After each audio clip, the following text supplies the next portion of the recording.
Okay, we'll get started. So again, thank you for joining us for our September Community Forum. My name is Sean Wood. I'm the Community Liaison for the university and I work in the Communications Office. Like to just take a minute and say that throughout the presentations, if you have a question for one of our panelists, please use the chat feature. You can either send that to, you can either post it publicly or you can send that to me directly and I'll be interjecting those questions as we go. If anybody would like to visit community.utah.edu, we have a new feed for our community. We believe those are the stories that we're already producing and sharing that have a community focus and that you would find some value in. So we're excited about that. You can go to community.utah.edu to subscribe to that list, to the mailing list to receive these meeting invitations as well. So we have a packed agenda. So we'll first be hearing from President Watkins on the return to campus we've seen over this fall. Then we'll be going to Senior Vice President Dan Reed for information about the For Utah Scholarship. And then Senior Vice President Mike Good will be providing a COVID-19 update. And then we'll finish up the first section with Vice President for Government Relations, Jason Perry, who will be talking about the vice presidential debate. So we'll go to that point. And then again, if you have any questions along the way, just use that chat feature. So President Watkins, we'll turn the time over to you. Great, thank you so much, Sean, and good evening, community colleagues. Thank you for the way you care about the University of Utah, for taking the time to join us this evening. And I hope that you have all been safe and well during this very unprecedented time. I think you will note tonight we're going to tell you about some things happening at the university, some of the things we're proud of. I also want to acknowledge that I know you care about the university and that you often have questions and you want us to hear you. And that's really very important to all of us. And one of the reasons why we want to have an event like this is that so that we can listen to the concerns that you have and also answer questions about things that are happening. So Sean, we have a few slides that maybe we'll just go ahead and show if that would be all right. I think, of course, we are in an unusual situation on our campus. I'm going to give you just a word about that before I go into a little bit more detail about a few other things. I think you have noticed that Salt Lake City has reduced and the county has reduced the risk status. We decided to maintain the status quo for a bit at the university to keep watch on how things are going, to monitor our health and safety and well-being on campus, and also to be able to host a national event, the vice presidential debate, and then we can plan and adjust our operations accordingly. So we're going a bit slower with the health and safety of our community in mind. We can go to the next slide, Sean. We've worked very hard to pay attention to health, safety, and well-being on campus, and pretty important for the long-term viability of the university, and most importantly for the well-being of our students, our faculty, and our staff. You can go to the next slide. Our plan has been informed very much by our health science experts, our colleagues at ARUP that really facilitate our testing, and just general public health guidance in our own public health division. This is an example of a classroom in action in the Hinckley Forum with a lot of modifications in place. You can see that people are wearing face coverings, staying 6 feet apart. We have had no difficulties maintaining that kind of environment in our classrooms. Very proud of our students and our faculty. We're using a hybrid approach. About 20% of our classes are in person, and those priorities are labs, experiential learning, things that really can't happen without being in an in-person experience. And our freshman students, of course, we want our first-year students to get off to a good start. That is, I think, quite important to maintaining health and safety and well-being, but following safe practices is how we're going to stay functional. We have about 3,300 students living on campus. Our capacity is actually about 4,600, so you can tell we have de-densified in order to support health and safety. The next slide shows that. This is our new residence hall, Collard Village. It does have a larger capacity than we have filled.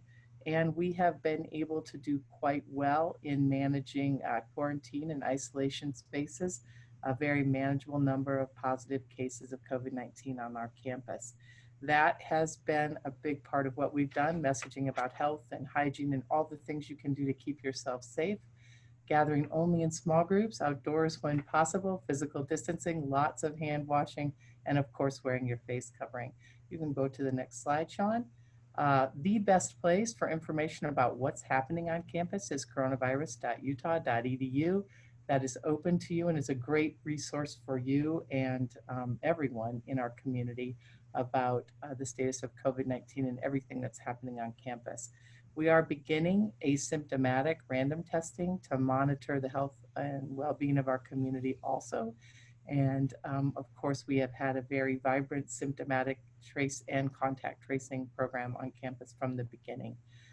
We are also working on wastewater monitoring. You've probably read about that. And all those measures are relevant for us to be able to monitor health in our campus. I'd like to say a word about athletics and cultural events. We have had wonderful help from students and student groups around campus helping us clean up after the wind event, and that I'm sure affected all of you in our neighborhoods. And this is an athletics team or two that worked on helping with cleanup. As you know, the Pac-12 originally canceled fall sports, and we are now exploring when it will be possible to return to competition with the advent of rapid response testing. So we are working closely with the Pac-12 as a member of the Pac-12, and that's important, and also within our state guidelines to see what will be possible. So stay tuned on that. And we know that this is difficult for athletics. This period has required some financial adjustments, and it will continue to do so. And of course, it has also been very difficult for our arts and cultural facilities. In many ways, some of those areas are the most challenged by the pandemic. We have recently begun to reopen our museums, and that's positive for our community. Now we can go to the next slide, Sean. And of course, as a research university, we are very proud of what our campus is doing to step up to help us understand coronavirus and COVID-19. We have at least 130 research groups on this campus hard at work to help us better understand and mitigate COVID-19. So you'll see from modelers and theoretical biologists to social scientists that are working on domestic violence. We have a wide range of researchers involved. Those are 3 examples. You can go to the next slide. We have folks in communications that are working on COVID-19. There's our civil engineer who's leading out on wastewater sampling here and at Utah State to understand whether we can use wastewater to help us monitor potential spikes. And then issues of social and mental health that relate to the pandemic. We also have groups working on treatments of COVID-19 and other aspects of this very disturbing disease. And I think also so important for you to know and be proud of your research university. It is research that will help us solve this problem. We're delighted that university researchers have stepped up and in to help us learn more and get through this difficult period. So a couple of other slides. You can go on to the next one, Sean. The university's economic impact. I can tell you that we have made wonderful strides over the past years, expanding the success of our students with more students leaving with the degree they came for, a very highly recognized faculty, and perhaps one of the things we're most proud of, our growth in research and the research profile. That's okay, Sean. Those $603 million of research funding that happened in 2020 is direct impact on Utah's economy. Jobs, employment, innovation, discovery that changes the world. We're proud of this. This is the achievement of our faculty, and we hope to keep right on going. I think we can look at the next slide. Of course, the pandemic has also created challenges, and the university is trying to do its best to step up to those. One of them is to think about what we can do to help reskill and upskill Utahns, developing really exciting and important new short-term education programs, many of them certificates, credentialing programs that help put Utahns back to work. These are available now.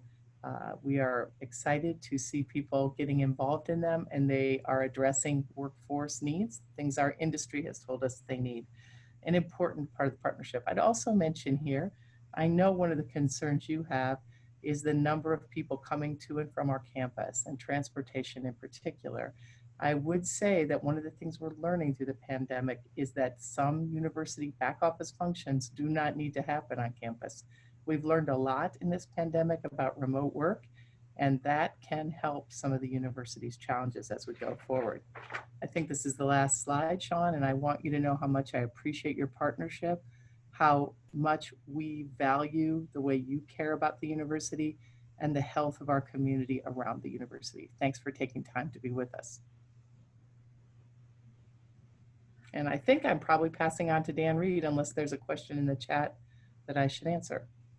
Yes, there is a question, but this may be answered by Dan's or Dr. Good's section. Are the students at the Institute of Religion monitored? It looks like Camp COVID on Sunday mornings outside their doors.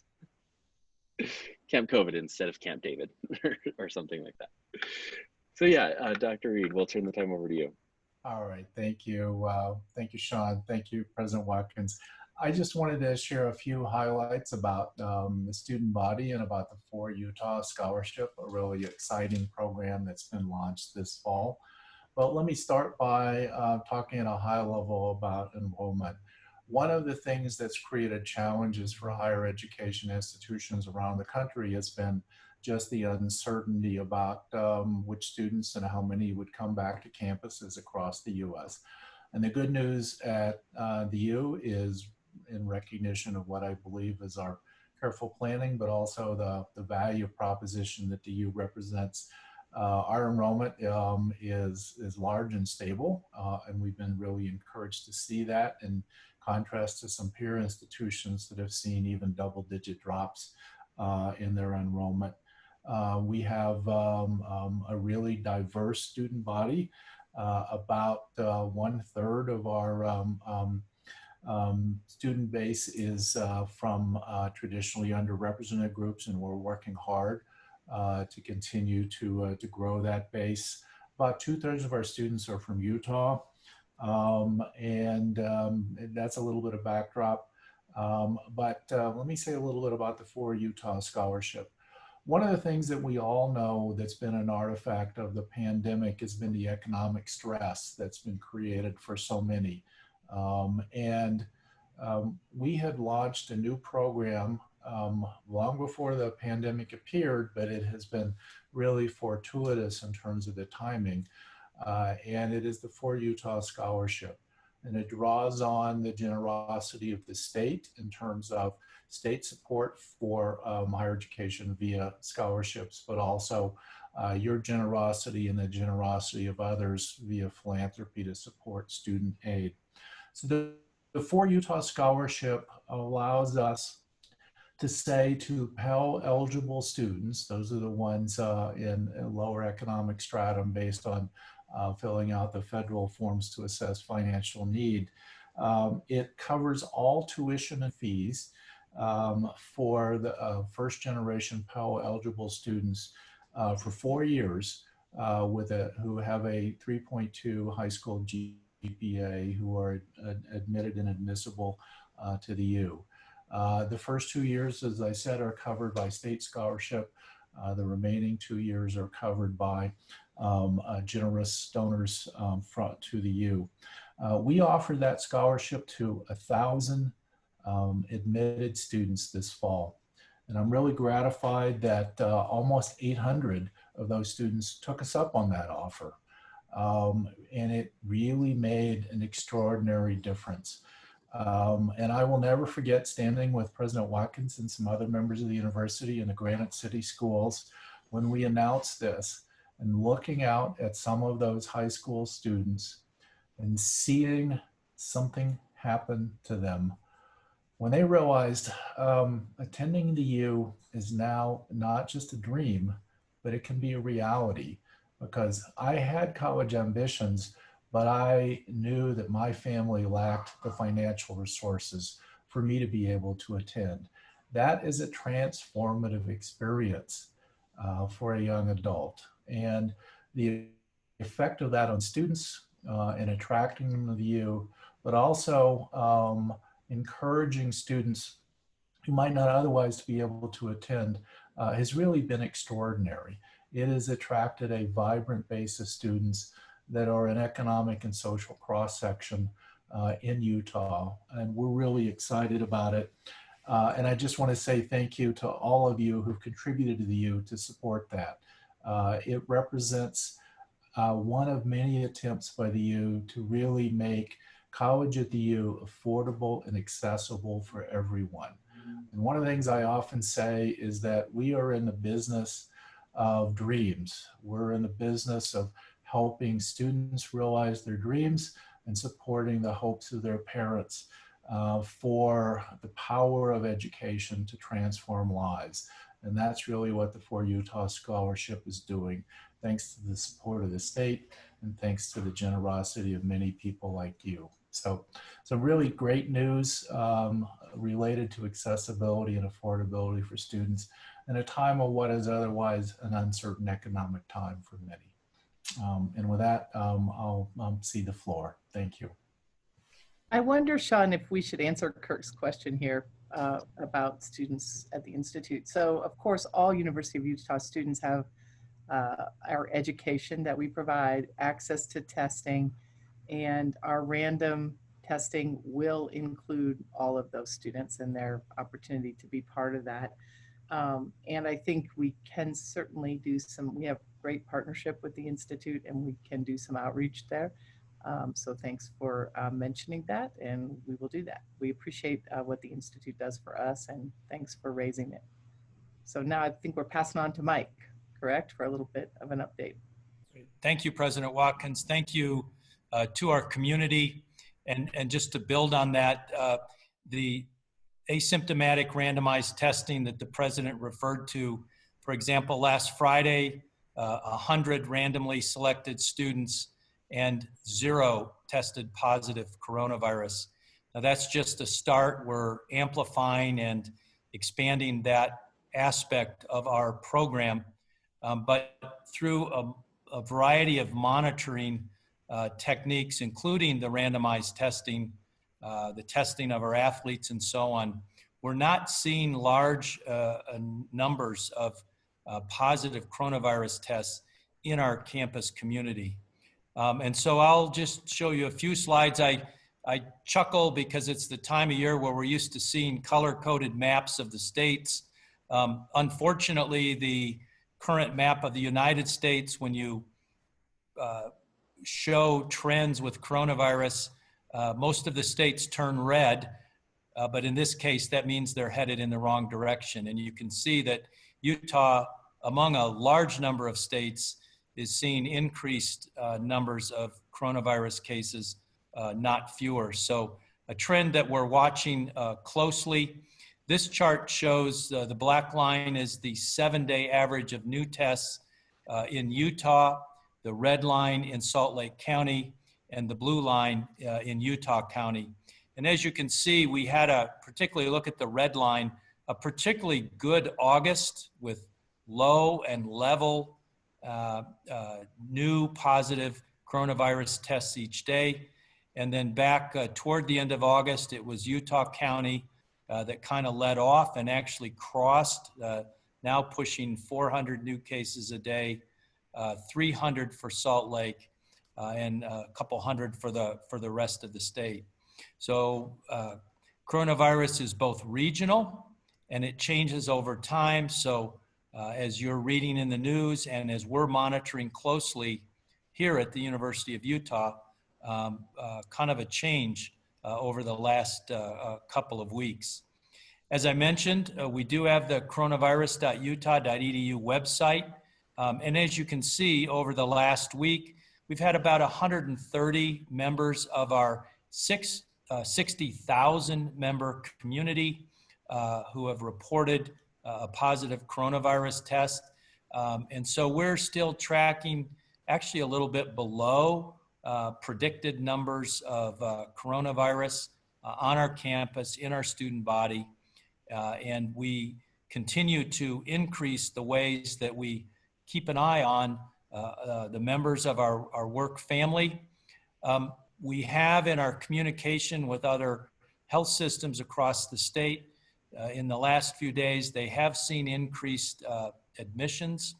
Here at the University of Utah Hospital, we have not. As of today, we're kind of stable. We haven't seen this increase in cases translate into admissions, but we are doing the things we need to do to be ready to take care of patients if they develop COVID-19, the clinical syndrome that's caused by coronavirus.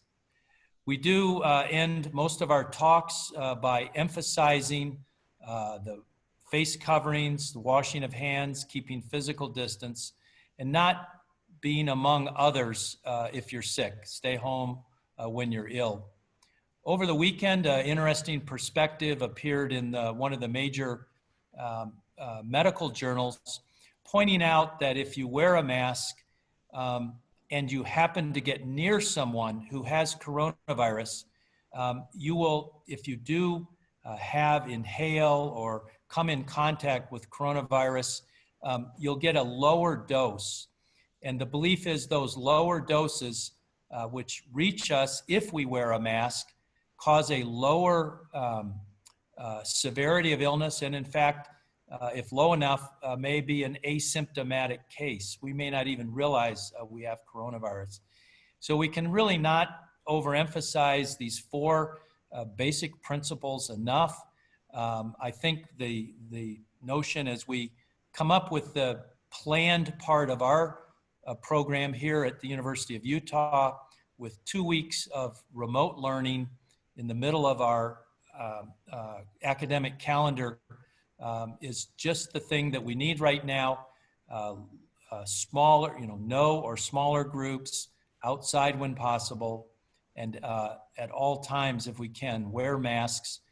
They benefit not only others if we happen to have coronavirus, but there's growing evidence, growing recommendations that they may protect us if we encounter someone with coronavirus if we're wearing a mask.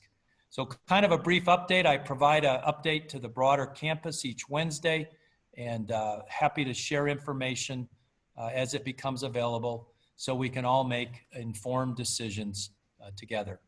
Thank you. All right, thank you, Dr. Good. And we'll be, Jason, you are up next. All right, it's good to be with you all, our neighborhood partners. President Watkins asked me to take a minute to talk about the vice presidential debate. So I want to give you some details on it, some of the history of how we got this debate on campus, and what we're doing as we approach the day, which is October 7th. The vice presidential debate will be October 7th at Kingsbury Hall in President's Circle, which is where that will be held. A couple of things to note. We submitted a bid to have a presidential debate about 1.5 years ago in partnership with the Utah Debate Commission and also with the state of Utah through the governor's office, through our legislature. So we submitted a bid to be one of the host sites for one of 4 events. There are 3 presidential debates. One is happening next week, and there is 1 vice presidential debate. This is the state of Utah's first time submitting a bid, and they selected us because for Kingsbury Hall, particularly the size, for the vice presidential debate. And some of us were saying, well, it would be really fun to have the presidential debate, but as it turns out, through this election cycle, the debate everyone is interested in is really the vice presidential debate. So even those other campuses where people are hosting a presidential debate, they're calling us saying, oh, we wish we had the one you're doing, just because there's a lot of interest in it. So this debate will be watched by around 100 million people all over the world. And every one of these broadcasts of this debate will be brought to you from the state of Utah and specifically from the University of Utah. So we're having a good opportunity to not just represent the state, but to really highlight the great things that are happening at the University of Utah. A couple of things that I want you to know about this is one is some of you may be reading the papers. I know what the number one question I get from everyone is, how do I get a ticket? And some of you may be thinking about that as well. You should know that these debates are run by the Commission on Presidential Debates. It's a group out from Washington, D.C. that is the only group authorized to do these debates, and they control the tickets. And we are still waiting what the final number of tickets are that we're going to get, because they're working through all of the health protocols. COVID has changed everything since we put in our bid as a university to have this. And to give you an idea of the ways that we've had to adapt even for this debate, normally a debate has somewhere around 900 members of the press come. They come to a media tent where they do their thing, and then they usually have what's called a spin alley, another media tent where the candidates come out. They try to convince everyone that they won the debate, and they mingle with the press. Because of COVID and the protocols that Dr. Mike Good has helped put in place, they've made the decision not to have that spin alley. Not only that, but they've reduced the number of press down to somewhere between 200 to 250 people, which we can put inside a media tent. Everyone's 6 feet apart, everyone wearing a mask, and no one will be inside the debate hall or inside the perimeter there that has not tested negative for COVID-19. A lot of protocols have been put in place to keep everyone that's safe, not to mention the fact that there are just a lot fewer people that are going to be on site and on campus for this debate. What we've decided to do instead, because I'm hoping the community will get involved in this, is we have virtual watch parties. And if you go to debate2020.utah.edu, you can find some information about this, but this is the best we can do. We're going to get everyone online. We're going to do a Zoom meeting. We'll have them hosted. We'll send you some debate kits with bingo cards for things that are said, some things to do while you're watching together. This is how we can try to bring our community together for the debate. And so hopefully you've seen some emails about that. One thing I know some of you are curious about is potential impacts on traffic, etc. We have been working very closely with every level of law enforcement. We've got our Marlon Lynch here in the room that has been leading that effort for us, working with all local law enforcement, Secret Service, every imaginable kind of group that has expertise with doing an event like this to help us do something safe. Sean, maybe we should show a picture of the map so I can talk about the traffic a little bit. Maybe Marlon has something to say about this, but I thought our community should just know this. There are really two areas that will be impacted in terms of traffic. As you can see on the left there where the cursor is, that's University Street. And really this is between First South and Third South. Starting on the 28th, we'll be closing off that street to through traffic. The people who live there have been notified. We've met with everyone in that area. We've talked to them about the restrictions.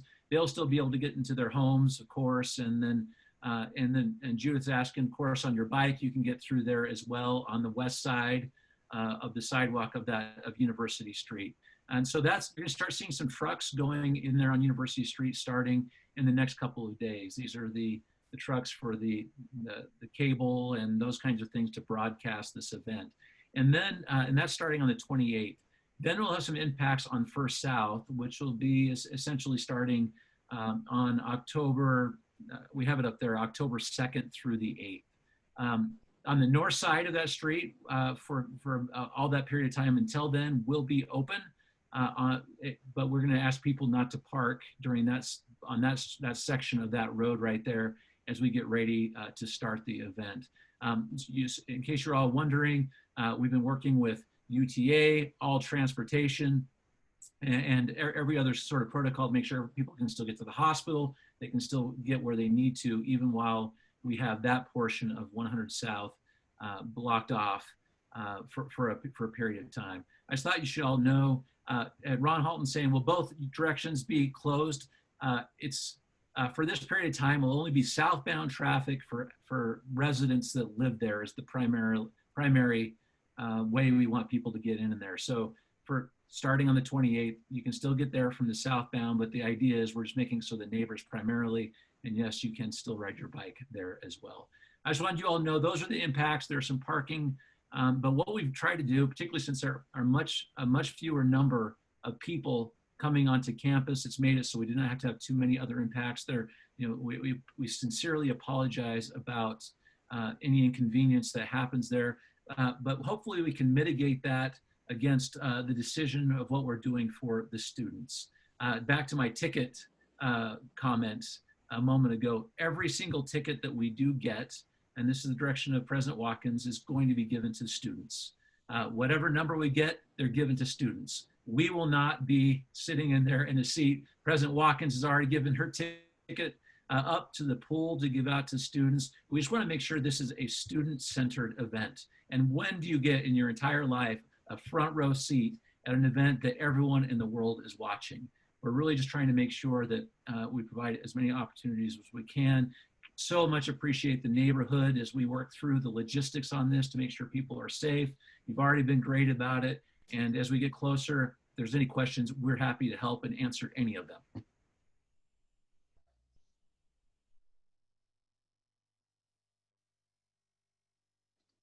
Thanks. All right, thank you. Oh, yes. And thank you, President and Dr. Reeds and Good. We know your time is very valuable, so thank you for joining us tonight. The next section of our agenda, we're going to Chief Safety Officer Marlon Lynch, then Athletics Director Mark Harlan, and then Chief Facilities Officer Robin Burr, and we'll go to that point. Thank you, Sean, and good evening to our community. It's my pleasure to have an opportunity to interact with you.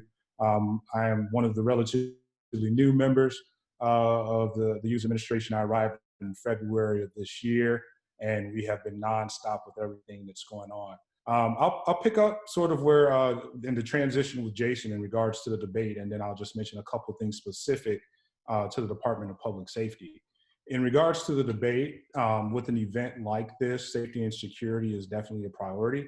As Jason mentioned, we are working very closely with our local partners with Salt Lake City Police Department, as well as the Utah Highway Patrol and United States Secret Service for this. And so the plans and the operations are being considered in regards to the impact of everyone and the levels of responsibility for that. You saw the map in regards to the traffic in that immediate area, specifically on the dates of October 6th and 7th.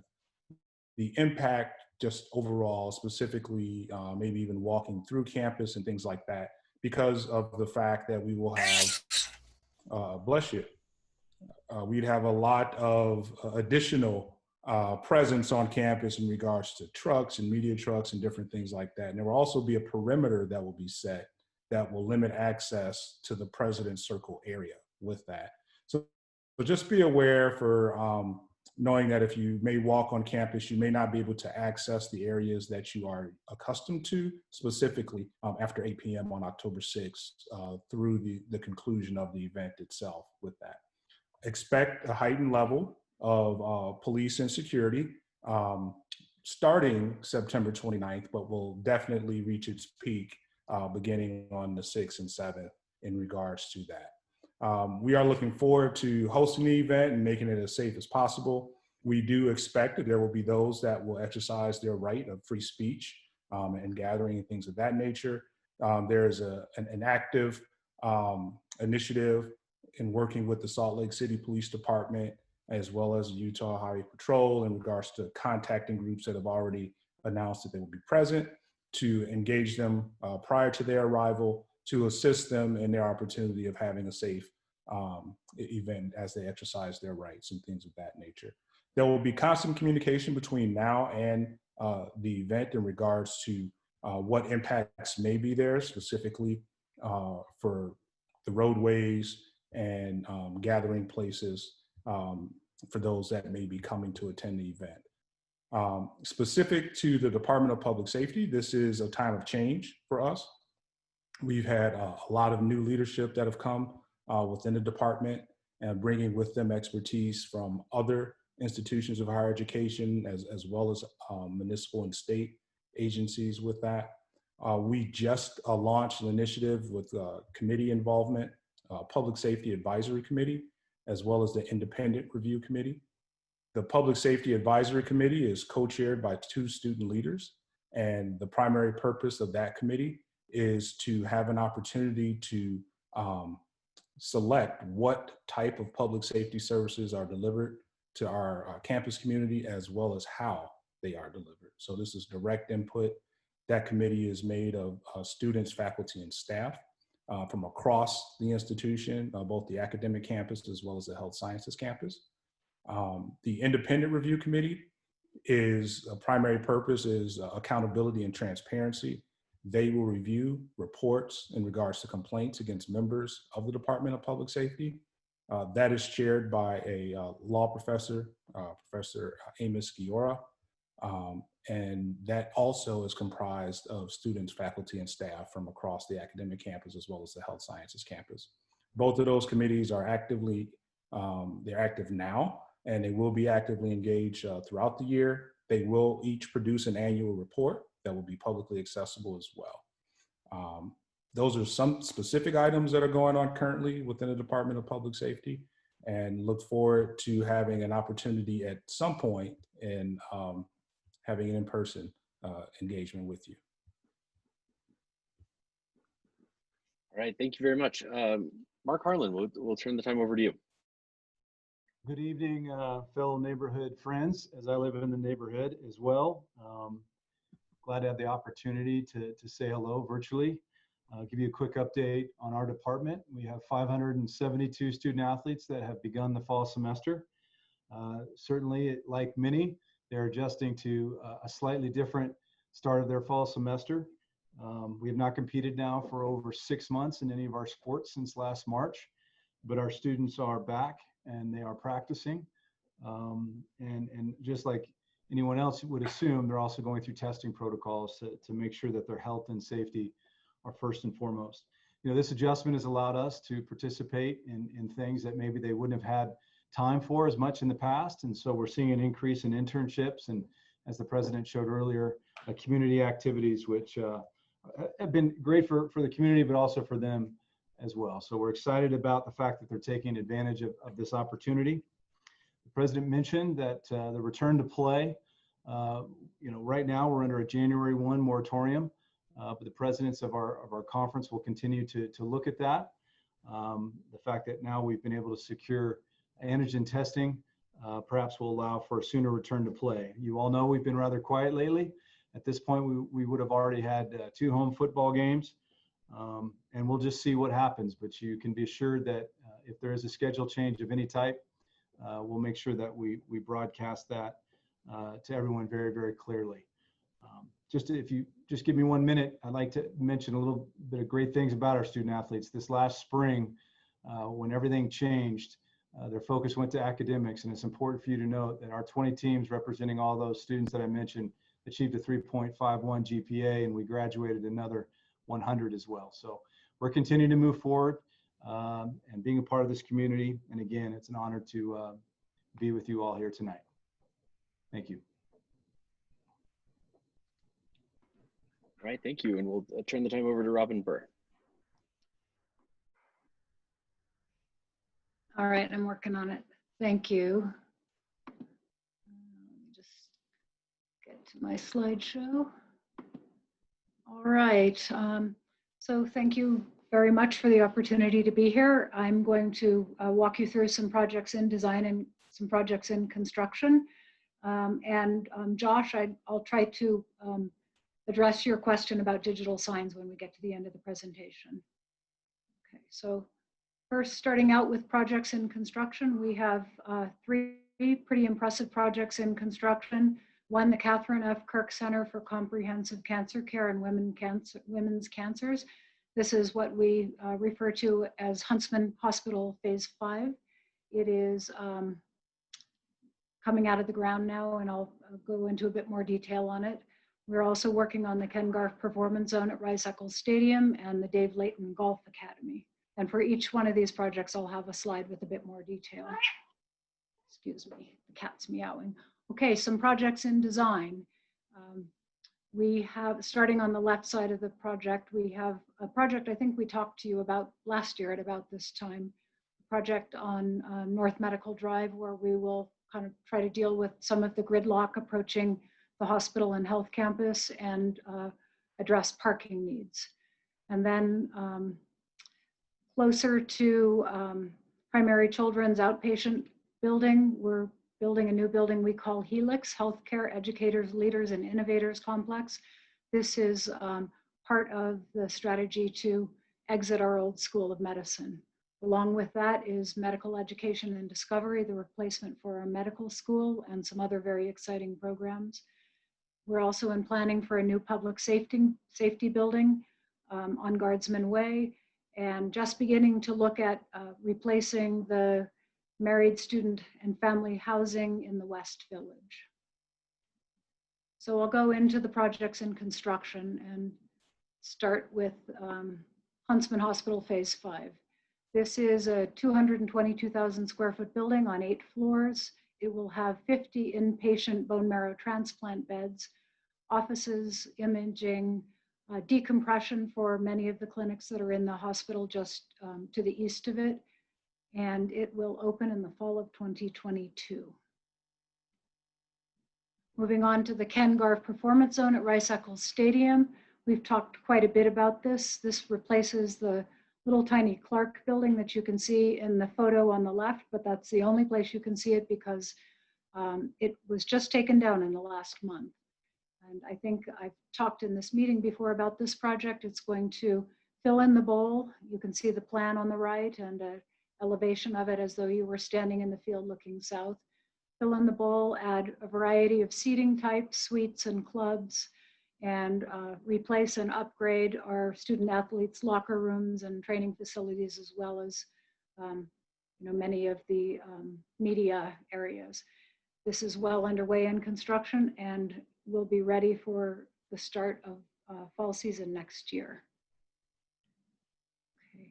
Another component of our stadium work is the relocation of the 2002 Olympic Legacy Cauldron.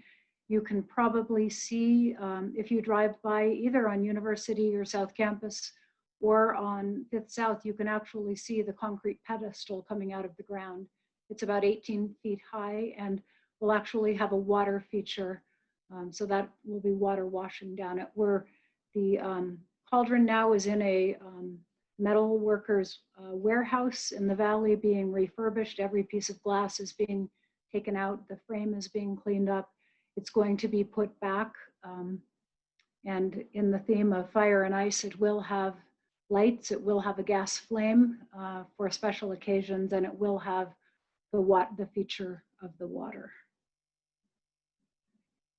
This is a very small building we're building on Guardsman Way, a new practice facility for our student athlete golf team. It's a very small building, 6,400 square feet on 2 floors, has a large 2-story putting simulation area, and then just locker and support spaces for students and their coaches.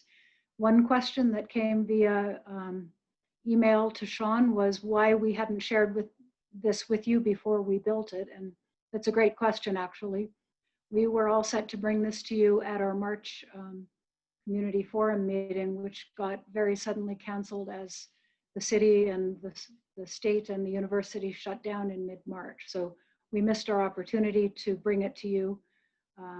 But the one thing I will say is that it will not be bringing any traffic or crowds to your neighborhood. It is a practice facility for a team that didn't have one before. So we're really just giving the students what they need to be successful. Robin, this one question has come in so far. How many jobs and or employees will be added to campus with these new buildings and projects? This, I don't believe, will add any jobs or employees. I believe this is just giving, and Mark Harlan might be able to help me here, giving a home to a team that doesn't have one right now. That is correct, Mark? Robin. Okay. And So what about the stadium and the Huntsman Cancer building?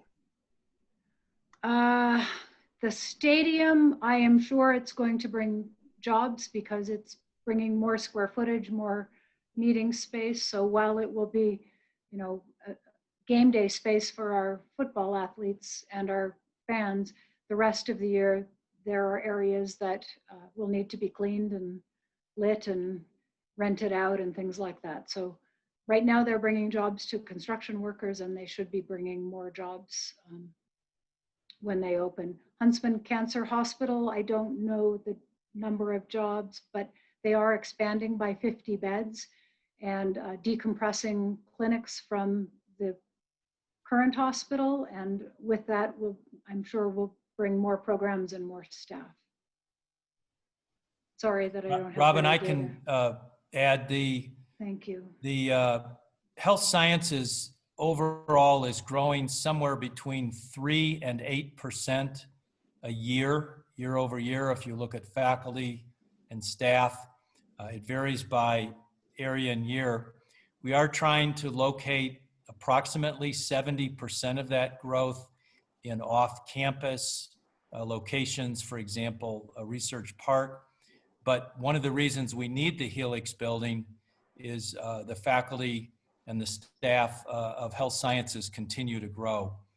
So it's not so much that the building creates new positions, but that the expanding health system with the additions to our clinics and our hospital creates the need for more spaces to put our faculty and staff.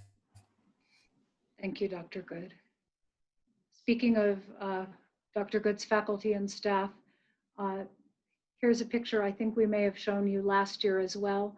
We're getting ready to start improving the intersection of Mario Capecchi and North Campus, North Medical Drive, as well as the roadway that approaches University Hospital, Huntsman Cancer Hospital, as well as the Nielsen Rehabilitation Hospital. So this will include a new 1,400 car garage on the north side of the road where the old Children's Center used to sit. The road work, we're doing a lot of things to try to alleviate congestion and backup by adding in the Mario Capecchi intersection dedicated right turn lanes and a dedicated slip lane if you are heading west on North Medical Drive to head down North Campus Drive. As you go up the road, we're actually going to pull traffic off before the entry to the current patient garage and take cars in a tunnel under these roundabouts and into the garage. And so we hope that that will help quite a bit. The roundabouts are meant to help us where we have multiple roads coming in at multiple angles and where it's sometimes nearly impossible to make a left turn. If you're coming up the road and you want to go to the JCC, it's sometimes hard to get across the traffic coming down the hill. So this roundabout system will alleviate it. And we do plan to start construction on this very soon. We're really waiting to get through the debates. And after the VTP debate is over and all campus access is returned to normal, we will begin working on the intersection first, and also some of the excavation for the new parking garage. And our goal is to have all of this done by the fall of 2022 as the new phase of the Huntsman Cancer Hospital opens. Okay, here is a building that we talked about, Helix. Sorry, Robin, hold on just 1 second before you get too far. So Okay. a comment has come in about the 3 to 8% year increase suggests a doubling of traffic in 10 to 5 years. Is that really feasible, is the question. Well, one thing, Dr. Good can probably answer this better than I, but a good deal of that growth is intended to happen off campus, off of the health sciences campus and in the community. Dr. Good, do you want to address that?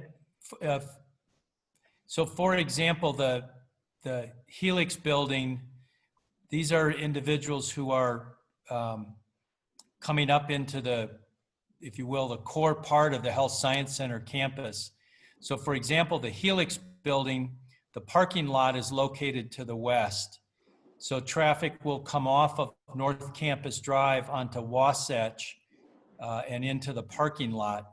So we actually think this location reduces the congestion on campus. So again, we're trying to, there are surgeons and anesthesiologists and critical care doctors that have to be physically present on campus to deliver care to our patients. But if we can locate their offices in the Helix building rather than the current 521, we actually pull them off the corridors that our patients are using to get to the hospital earlier. And we do believe with the other traffic changes that Robin has outlined, it will decongest the Health Science Center part of the campus. The off-campus locations that we're talking about are many. The Williams Building on Research Park is one, but we also have a number of buildings downtown, 525, 515, expanding services in 520, mainly buildings around 200 South in the downtown area. So we're also looking to locate as much of that growth, when we say off campus, literally away from, never having those individuals either approach through North Campus Drive or from Foothill. Yeah, and I think one other important thing to note is that we're also placing more and more clinics in the community, and Sugar House is a really good example of decompressing outpatient clinical services from the health sciences campus that don't need to be up here on the hill, don't need the adjacency to the hospital proper, and can serve patients in the neighborhoods where they live. So I think, whoops, I jumped way ahead. I think the truth is we cannot continue to grow on this hill forever, and we know that. But if the growth is 7% per year and 70% of that growth happens in the communities, either in downtown buildings or in clinics in the community, that slows down the rate of growth. But I think bottom line is no, we can't grow on this hill forever at the rate we're growing. So this building, Helix, is a 5-story building that will sit right next to Primary Children's Outpatient building, and it is part of the strategy to get out of the old School of Medicine. This will house a lot of the faculty and physicians who need access to the hospital. And right now it's slated to complete and open in March of 2023. So we'll start construction early next year. This project, Medical Education and Discovery, this is the replacement of the medical school component of the old School of Medicine building, as well as innovation, discovery, and global health components.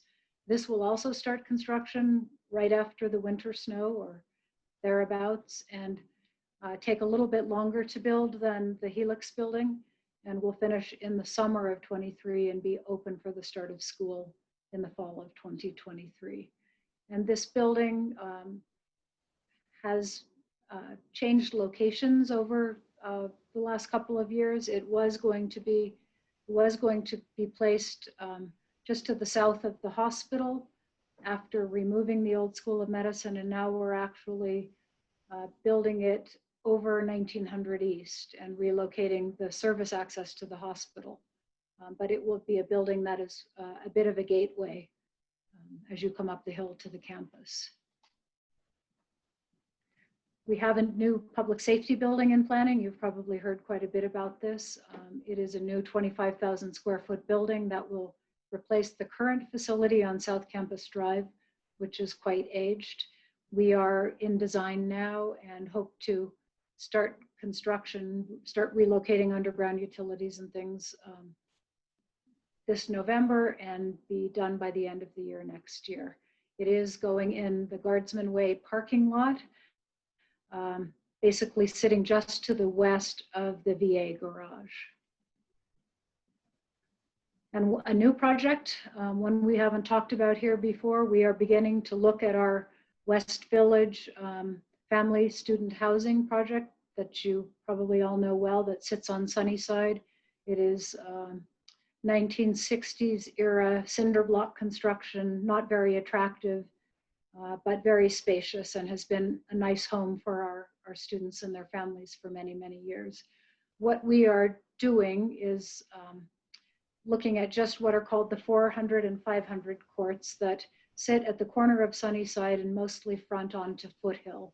We have vacated these buildings as of June 30th and are getting ready to abate and demolish them, and beginning into planning back into this spot.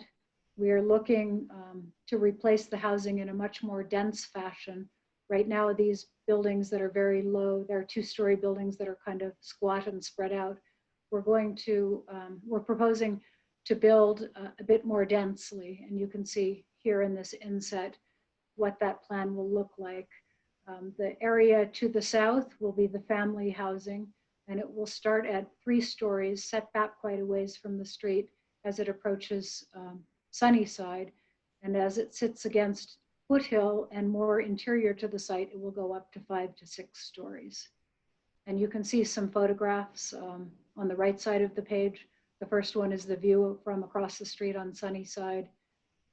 The middle picture is a picture of the interior court, where we want to replicate the children's play areas that are so loved now. And then the lower picture is the graduate student housing, which is this portion, this section to the north. We expect that we will demolish the rest of the housing on that piece of property over the next 8 years, very slowly and carefully, as we're able to build this new development and begin to take down buildings as we no longer need them. And that is all for me. I know I had one question about digital signs. What else, Sean? Yeah, talk about that, and then what are the plans and infrastructure plans that are being worked on with the university in conjunction with the city about greater mobility? There were some questions about various light rail opportunities that could be in our future, but yeah, talk about those if you wouldn't mind. Okay, so let's start with digital signs. There was a comment from Josh that said, I don't like the digital signs, something to that effect. They're distracting when you're driving by them. We've put up one digital sign so far on South Campus Drive, just at the light as you enter the campus kind of midway. And where we put up that digital sign, it replaced a digital sign that had been sitting there for years in a trailer or on top of a trailer. So digital signs at the roadway are something we will use very, very selectively. We also have a digital sign in front of President's Circle that we'd like to get rid of on a trailer that I think directs people to parking. But largely, we are looking at a signage replacement project for the whole campus over many, many years. So most of our use of digital signs will be interior to the campus at a pedestrian level. And our goal is to begin to do away with the clutter of all the sandwich boards and posters and things that are scattered about the campus and begin to collect them in a cohesive way. So I believe that comment must have been about the one on South Campus Drive that replaced the one in the trailer. Very possible, yes. Yeah, okay, so these will be used in a very limited and thoughtful way. We are not intending to wrap the whole campus with them. Okay, the second question was about mobility hubs. So this is something we can bring to you at the next meeting. Our campus planning department has just finished a mobility hub study in conjunction with U.UTA, Salt Lake City, and the VA to look at what the transportation needs are for all of us collectively over the next several years. And the outcome of the study was the determination that the university probably needs 3 hubs. One would be really at where 200 South approaches University Avenue. And the city and UTA saw that as a bus hub, a way for buses to come up and turn around and drop people off. And then we are looking at a South Campus mobility hub near the South Campus track station, so where my office building is. And then we're looking at a 3rd hub to serve the medical center. And that hub would be accessed from Wasatch Drive, but would take advantage of the connection between Wasatch Drive and Mario Capecchi to drop people off on Wasatch, to have that be the hub for all buses and shuttles, but for people to be able to get off a bus or shuttle at Wasatch Drive and cross up and over a bridge to the medical center campus. So we will bring the mobility hub study back to the next presentation. All right, thank you, Robin. Another question is, what's the increase in number of occupants for married housing? And can we, or what are the guidelines around making the design of the buildings more in line with what the neighborhood already looks like? Yeah, so this proposed project includes 504 units. Right now, there are 650 units, approximately 650 in the West Village. So it does represent a significant densification. But one of the reasons it does that is because we are going to provide about half of the units are going to be studios, micro units, or one bedrooms to accommodate single graduate students. So we're densifying the number of beds and units. And we are clearly going higher. In terms of addressing Sunnyside, what you can kind of see in this inset plan, here is Sunnyside Drive down at the bottom in this axonometric. There is a buffer with planting, and then there is a surface parking lot behind that buffer. And then the very first building is, again, set back by a landscape buffer. And where it addresses Sunnyside, it is 3 stories high. So we're stepping the building quite a way back, and we're keeping it low at Sunnyside. I think this top right corner image shows you a bit of our intention, that we really intend to use landscape setback and the insertion of a surface parking lot to push the building away from the street.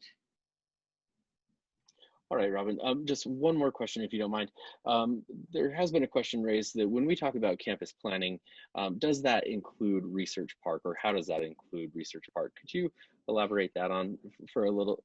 Yes, it does. We have, yes, in the department that I lead, planning, design, and construction, we do have a campus planning department. Andrew King is our associate director of campus planning, and we do lead and participate in the planning for Research Park because we consider it part of our university campus. So in the next presentation that is provided, it is work that my department has overseen and led. Okay, thank you very much. Yeah.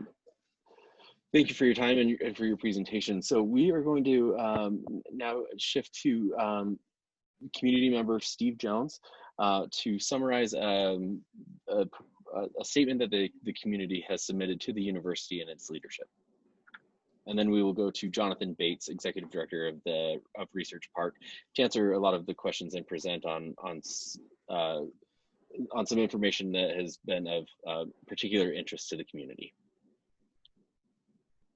All right, well, thank you very much. I really appreciate the opportunity to participate as a panelist. That was quite a coup, actually, to have as the only non-university person on this panel. That was a feather, I thought. I appreciate the opportunity to present the community's point of view. Let me be very clear. The statement of position that we sent, we thought represented every single community council that surrounds the campus. I found out just this morning that as a result of the windstorm, 3 of the community councils haven't been able to meet. They didn't have internet access. So while the position I'm articulating does still represent the majority of the community councils, I want to be clear, it's not unanimous. There's no opposition. People just haven't been able to have meetings. Having said that, the community councils that surround the university campus are genuinely very concerned about the proposed vision plan for Research Park. And I think you can see in the chat the questions that are being presented, particularly from community members. The reason that this has become such a focal point is the East Bench Master Plan, which was adopted by the city of Salt Lake in 2017, said that the infrastructure for transportation on Foothill and Sunnyside was at capacity. 3 years ago, the city concluded that that infrastructure for transportation was at capacity. The vision plan that's currently been proposed, and that we've had discussions with Mr. Bates and Andrew King, and kudos to them for the ability that we've had to dialogue with them. But that vision plan envisions the potential to increase traffic in and out of Research Park by 50% over the life of that plan. Now, to its credit, the Real Estate Administration and Ms. Burr's department have a number of transportation demand strategies in place to reduce that, but even with those put all in place, they still anticipated increase of 28%. So as you can see from the chat that's already going on, that is a big ask for this neighborhood to say, you're already at capacity and we are anticipating over the life of this vision plan to have a best case scenario, 28% increase. So given that fact, we as community members and representatives of community councils got together and said, what would we propose? Let me be very clear. A lot of us moved here because we wanted to be next to the university. We're not here saying, you know, we recognize that the university as an institution is a great draw to the community, a great economic driver, and we're very supportive of that. Having said that, that economic driving sometimes comes at the expense of the infrastructure. So our position, which I've articulated and sent to those of you, you should have a written copy of it, is that, first of all, we need to see the planning documents. We have requested since July to see the planning studies that Real Estate Administration and Ms. Burr's department are using to base those projections on. They have not been produced. We actually submitted grandma requests to ask them to, they have not been produced. So that's our first request. We can't really assess or give comment on something we don't know the background to. So our first request is to have those planning studies produced so we can look at them. The second request is that the infrastructure improvements that have been proposed, which we're supportive of, and when you talk about multimodal transportation demand strategies, we would like to see those put in place as a condition to development of Research Park and to be done simultaneously so that we don't do the growth before the infrastructure is in place. Thirdly, we'd like to see, because there's a residential component for the Research Park development proposal, that already existing student housing in Research Park. Our request would be that there be no net increase in this population that is resident within Research Park. In other words, if you're going to put new population there that's going to draw additional traffic to and from Research Park, that there be a set limit and not have a net increase. Consistent with the question that Ms. Burr just responded to with respect to integrating the development with the neighborhood. There is a commitment in the vision plan that the development proposals that front Sunnyside would be limited to 3 stories. That is an aspirational goal that we'd like to see commitment made, just like Ms. Burr just said with respect to Sunnyside development on the West Village. We'd like to see that also on the East Side Village. And then finally, we would like to have an ongoing dialogue. And so our request and our proposal would be that we have a community advocate work with Real Estate Administration and with Ms. Burr's department as the vision plan goes forward, so that that community voice can be heard, can be integrated, and we'd like that voice to be heard before the vision plan is adopted. We've requested from Mr. Bates and also from the University Administration that the vision plan not be adopted until we can put our input in, and that would be our request. So that's basically a summary of the statement of position. You have the written statement of position that's already been sent to you. If there's questions, I can answer those. If not, I want to thank you for giving us the opportunity to present those viewpoints. All right, thank you very much. We'll turn the time over to Jonathon Bates for his presentation in response to that. Thank you, Sean, and thank you, Steve, for sharing that statement on behalf of the neighboring community councils. I want you to know that University Real Estate Administration and our consultant team supports and will continue to align with the strong visionary goals around transit and transportation improvements. And I'm excited to continue to collaborate and advocate together. We hear and share in your concerns, and we look forward to continuing discussions on the Developing Research Park Strategic Vision Framework. With that, I would like to introduce Mark with Perkins and Will to run us through tonight's slides that I think will address some of the questions and concerns that Steve brought up. Mark? Thanks, John. Can everybody hear me? Well, good evening, everyone. My name is Mark Asnes with the design firm Perkins and Will, and we are excited to provide you with a quick update of our Research Park Strategic Vision. So first and foremost, I want to acknowledge that we have received a lot of valuable feedback from Research Park tenants, university faculty and staff, as well as from the larger Salt Lake City community.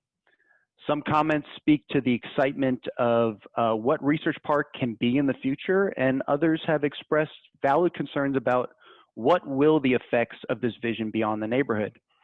And I want to say that we are incorporating these comments into our design framework, and we will cover many of them in tonight's presentation. So here's our vision for Research Park in the future. How can transit-oriented development, a diverse mix of uses, state-of-the-art sustainable infrastructure, and forward-thinking leadership foster a new generation innovation community? And to ensure that this vision can be developed incrementally and strategically over time, we've established 3 design lenses. 1 is we shape Utah's innovation economy. 2, we are inspired by our environment. And 3 is one U, one community. So here is Research Park today, and no doubt, as Jonathon can attest, Research Park is a very successful employment hub. But it's not living up to its full potential, and there are issues currently affecting the larger community that we can solve together. And just as a summary, Research Park it's auto-oriented. It has large surface parking lots with minimal pedestrian and bicycle infrastructure. It provides very little in terms of community amenities or any type of public open space. And that's really where these design lenses come into play. And our first design lens, we shape Utah's innovation economy, focuses on phased development and infrastructure. Our long-range vision is not happening overnight. On the contrary, we have performed a phased development and infrastructure analysis that assesses what is the current market demand for new development while identifying the critical infrastructure investments needed to effectively mitigate impacts. So in phase 1, you'll see a focus at the intersection of Waukara and Chipeta. And this will include new housing and new office and retail development, as well as the renovation of 360 Waukara Way into a pop-up space for university-affiliated startups and incubators. And it will also serve as a venue for community events as well.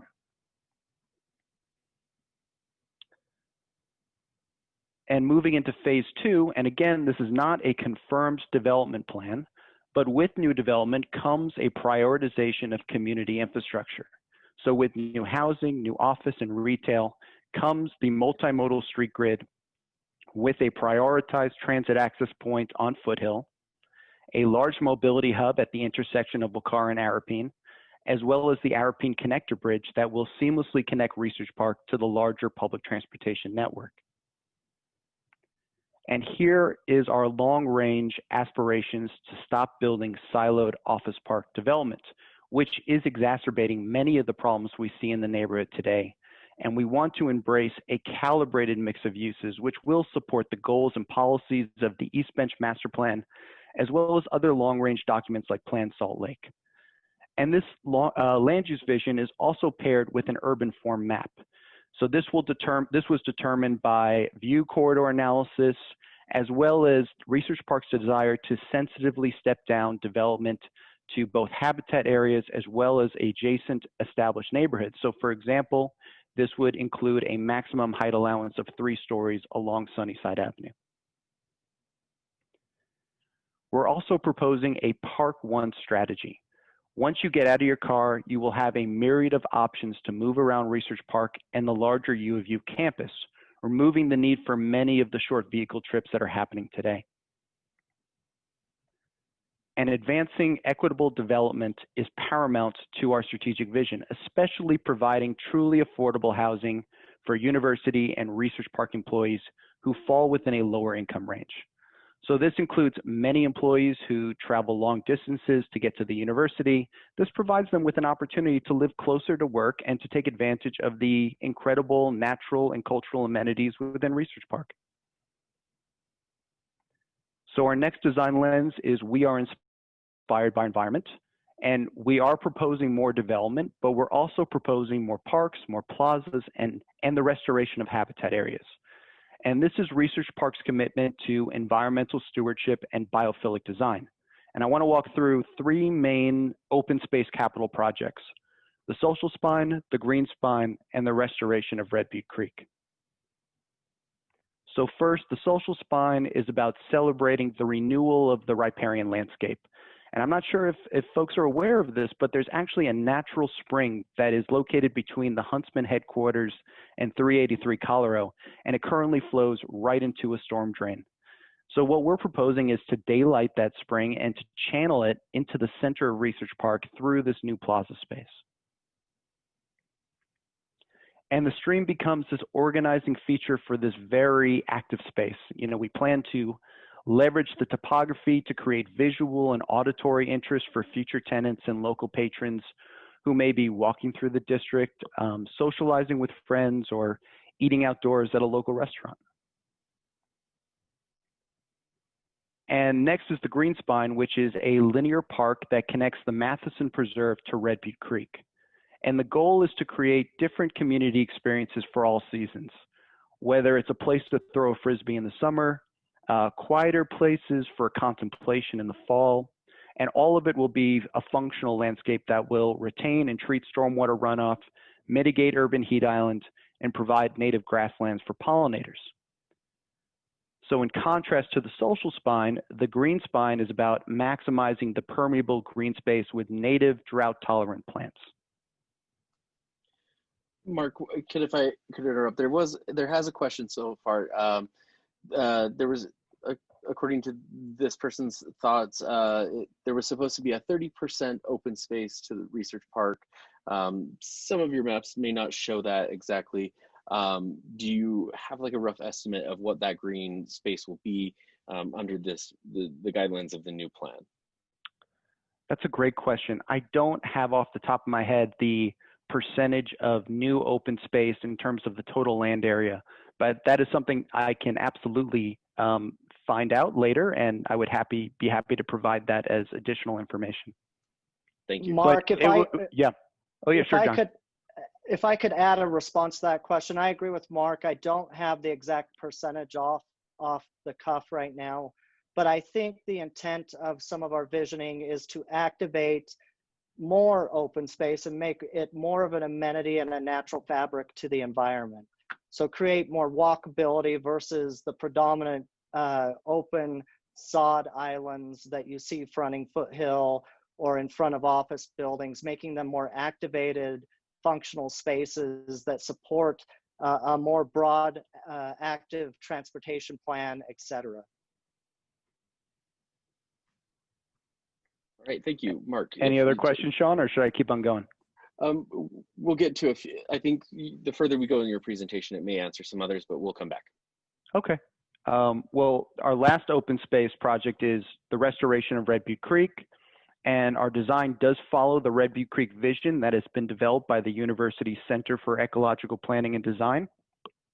We've included features that will help restore the creek to optimal ecological health. This is really important to us. And as I mentioned earlier, we are proposing at least 2 new pedestrian bridges that will prioritize public transit as well as active transportation to seamlessly connect Research Park to main campus and health sciences. And we want to safely bring people to the creek, whether it's on one of those pedestrian bridge or on a recreational trail or new outdoor spaces that are overlooking the creek. And here's the vision as part of that, long range vision of what those 3 capital projects could look like coming together to form a new eco heart of the park. So our last and our third design lens is 1U, 1 community, and There are a lot of recommendations that we are developing that will help create a better bridge between the university and the surrounding neighborhoods. However, today, we are going to talk about ongoing strategies to mitigate traffic to Research Park. And our strategic vision is flipping the current paradigm and championing people-first streets. We want a new street network that provides the right mobility options for getting people where they need to go via clean, safe, and reliable methods. And Nelson Nygaard has performed a transportation analysis that shows the reduction of future auto trips in 3 categories: smart growth, mixed-use development, high-capacity transit and connectivity, and shared parking and policies. So how many auto trips are saved by building compactly? A compact street grid and mixed-use development that contains everyday needs will reduce upwards of 12% of future auto trips within the next 20 years, compared to a more suburban development pattern. Moving on to public transit improvements. So working with UTA to bring proposed bus rapid transit into Research Park will lead to a 4.6 reduction of future car trips by 2030. And the potential extension of tracks into Research Park would have a major impact of 11.9% reduction of car trips by 2040. And right now, the Regional Transportation Plan currently proposes to keep all high-frequency bus routes on Foothill. But what we are proposing is to reroute those transit alignments into the center of Research Park, helping support UTA ridership and ensuring that we are unlocking the great potential of transit-oriented development. And we have met with university facilities a number of times, and we are working with them to support a safe, reliable, and convenient campus shuttle system, which we know will be a surefire way of ensuring that Research Park tenants choose an alternative mode of transportation for intra-campus trips. And then last is our shared parking model and policies, and we are proposing several big moves, including community parking structures that would be shared by all office tenants, which would allow for more efficient use of parking structures, implementing a pay for parking policy, because right now it's free to park, establishing parking maximums for new development that becomes stricter over time, and then lastly, requiring transportation demand management strategies within the update to the CCNRs. This will all make a huge impact in shifting the mode split and reducing future auto trips. So in total and over the next 20 years, we could see a potential 35% reduction of additional trips, and that would come out to the elimination of 27,500 daily trips that would occur with a more suburban development of that same scale. So in closing, the strategic vision has been shaped and will continue to be shaped by a range of different voices and expertise from throughout the university and the city. And we look forward to many future conversations as this long-range vision continues to take shape. And with that, I want to say thank you for your time. All right, thank you, Mark. And Jonathan, maybe you can step in and answer some of these additional questions that have come in. So the Salt Lake Tribune initially reported that there would be upwards of 8,000 residential units inside Research Park. Our community have let us know that will drastically impact their community. So what changes have been made to the plans, and maybe we can help recorrect some of this information. Thanks, Sean. So that is correct. There was a story in the Salt Lake Tribune that quoted some projections based out of a capacity analysis. The 8,000 rooftops was that based on a development capacity analysis, not a commitment to development. What Mark and the slide deck has hopefully shown is that over the next 5 years, we project the potential opportunity to develop up to 200 units of housing. And then from the 5 to 10 year window, a projection of potentially 600 units. All of that development to be based on demand and supported by private partners willing to bring it out of the ground, as well as by approval from our senior leadership and our governing boards. None of those long-range projections are a commitment to development. Again, it will all be based off of demand and approvals and conversations and dialogue. All right, thank you. One comment has been raised about the 3 acres of oak trees that were made way for the parking lot at BioFire. How will this new plan that you're working on help prevent and mitigate possibilities like that in the future? So the 3 acres of oak trees were actually on land under the purview of This Is the Place State Park, which is another state entity. And I acknowledge that collaboration between the park and Research Park and the university should occur. I think our plan is suggesting that we migrate away from independently driven surface parking lots that are designed and implemented by specific buildings and developers to more of a community-based parking solution that leverages the infrastructure around transit and transportation that we're proposing. And those community-based parking stalls are currently projected to be built along the campus circuit in the core of Research Park. Okay, thank you very much. And so with our remaining minute or two, Jonathon, in Steve's remarks, he had mentioned some of the missing studies or information that the community is looking for. What can we do to help the community gain access to this information and maybe talk about what studies we do and don't have right now? So we are in the process of reviewing some draft transportation memos and studies from Nelson Nygaard, and we will post copies of those drafts to the Research Park Strategic Vision Update as they're made available to us. This is a project still in process. It's a study still in process. And so as those pieces of information are available, we want to provide them for review and comment by the community, and we will do so by using the website. We also want to make ourselves available to hold additional conversations with our adjacent neighborhoods.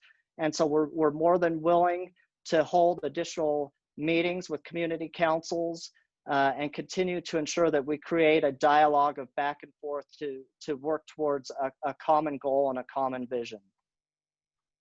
And could I make one comment, Sean? This is Robin Burr. I just wanted to say, this plan you're looking at is a 50-year vision plan. And like any vision out 50 years, the crystal ball is fuzzy.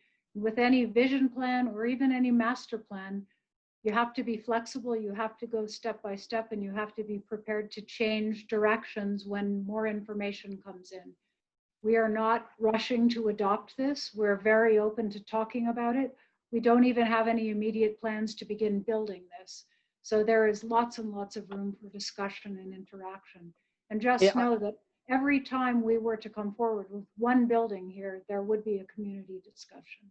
Correct. And what I would add to Robin's statements is the image you're looking at is not a plan. It's not a committed development plan. This is our capacity analysis showing what the potential full build out could look like at full capacity. And it relies on all kinds of transportation things being in place. So yeah, this is not a plan we're rushing to adopt. It's a discussion piece. All right, thank you very much, everyone, for this great conversation. We are at 8 p.m. and to make sure that everybody can meet their personal commitments, we're going to end here. This meeting has been recorded and we're going to publish this on our community.utah.edu website. A recap of these minutes incorporating the questions that have been asked here will also be written up and provided in the coming days. So we will also email that out when that information is ready. Please reply to that. Let us know if we've missed something and we'll update the document so that everybody can see the answer. So thank you everybody so much for attending tonight from our community. Again, my name is Sean Wood. My email is Sean, SHAWN, .wood@utah.edu. I'm the community liaison and I can answer any question at any time and I can connect you with the right people to get those answers. So again, thank you very much and have a good night. Thank you, Sean.